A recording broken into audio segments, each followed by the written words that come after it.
Des gestes du quotidien qui peuvent rapidement devenir insupportables. La station debout trop prolongée, alors laver une tasse, deux tasses, ça va, mais quand on a des invités, voilà, ça c'est un problème de rester debout. Ça fait quoi? Voilà.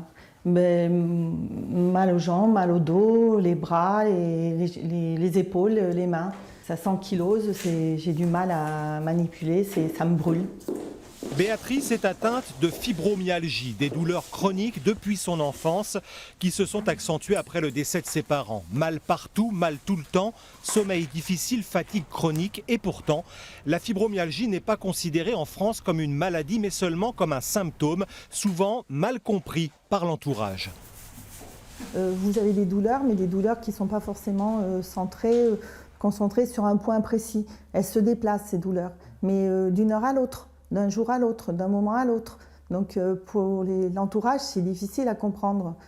Comment ça se fait? Tu es arrivé, tu boitais à droite, maintenant tu boites à gauche. Tu t'es trompé de côté là. Tu simules, non. Voilà. On va mobiliser la hanche, tout doucement. Le but c'est de redonner de la mobilité à l'articulation. Il n'existe aucun traitement pour soigner la fibromyalgie, seulement des médicaments ou des soins pour soulager la douleur. Béatrice consulte régulièrement des kinésithérapeutes et des ostéopathes. Nous allons travailler par des manipulations légères, des manipulations de mobilité.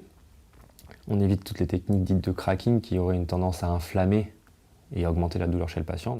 Et ensuite, nous allons travailler sur le système crânio-sacré qui est en lien avec le système nerveux et qui va chercher à permettre aux patients de retrouver des phases de sommeil, des phases de repos et de détente.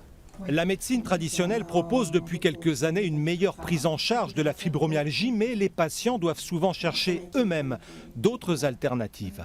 Donc effectivement, on se crée un certain nombre de douleurs, de tensions musculaires par du stress, entre autres, par des angoisses et autres.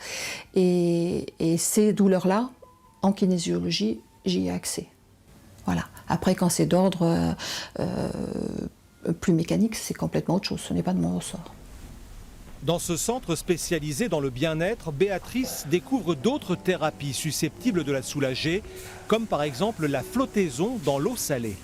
Les personnes touchées par la fibromyalgie qui sont arrivées, par exemple, en état de crise, si on peut dire ça, sur une échelle de 1 à 10, étaient à 6 ou 7, et en flottaison, avec un travail ostéopathique derrière, une manipulation, elles sont reparties à 1, elles sont reparties détendues.